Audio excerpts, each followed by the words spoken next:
All right, so you've written your 3 reason paragraphs, you've done your counter argument and your rebuttal. So the last thing that you write is your introduction and conclusion.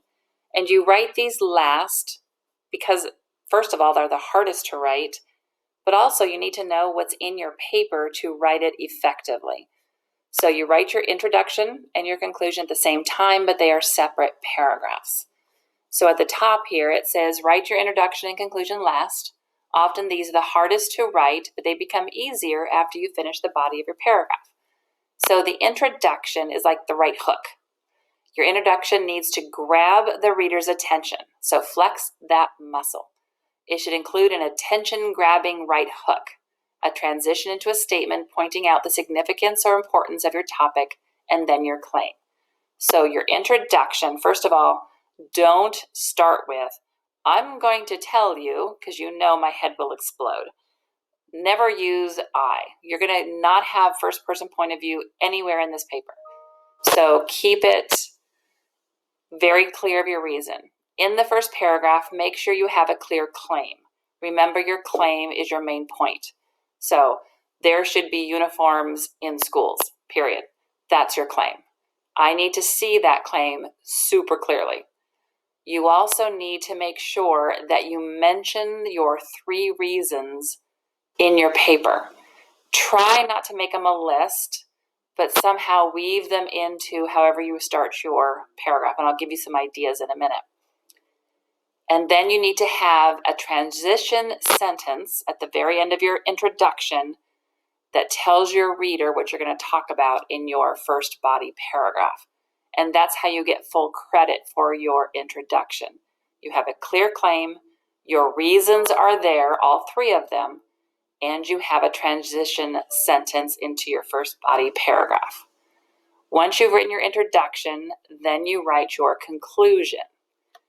If your introduction was the right hook and flex of your muscle, the conclusion is the knockout punch.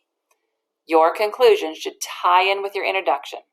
Remind the reader of your stance and give the reader something to think about long after they stopped reading. Remember, you're trying to win this argument, so don't hold back. So down here, these are some ways that you could start your paragraph. For example, you might start with a surprising fact or a statistic. If you were talking about uniforms in school, you might have a statistic of how many schools have school uniforms. You might start with a rhetorical question. And a rhetorical question is a question that you don't really expect an answer to. An anecdote is a short story. It's where you take the reader kind of on this picture of where you want them to be. So imagine you're in a classroom and a cell phone goes off. You're taking a test and it's really irritating. There should be no cell phones in school. So a little story with your claim right there. There should be no cell phones. So anecdotes are a great way to start. They're creative. It's easier to weave in your 3 reasons. So that's always a good way to start too. Sensory details describing a scene or a situation. Make it very visual so the reader knows what you're talking about.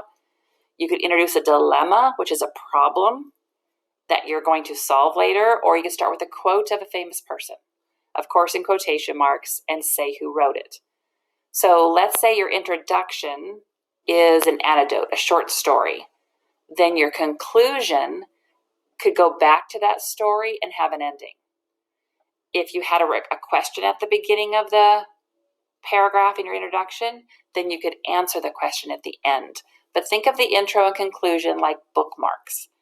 You're starting a story, you're ending a story. You introduce a dilemma, you solve the dilemma.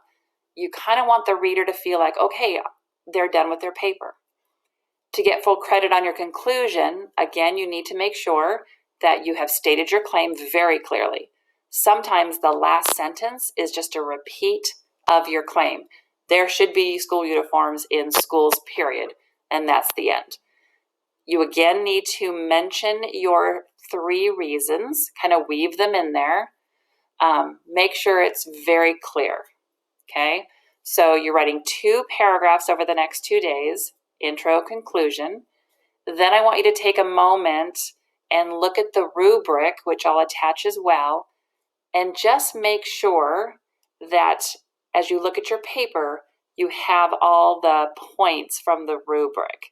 And my attachment has the platting page, and the rubric is the second page of that. So take a peek. It is due Monday. You will send it to me, and I'm really looking forward to reading these. I love argumentative writing. I think that they can be very creative, but also not too hard when you kind of follow the formula. So email me with any questions, and I'd be happy to answer them.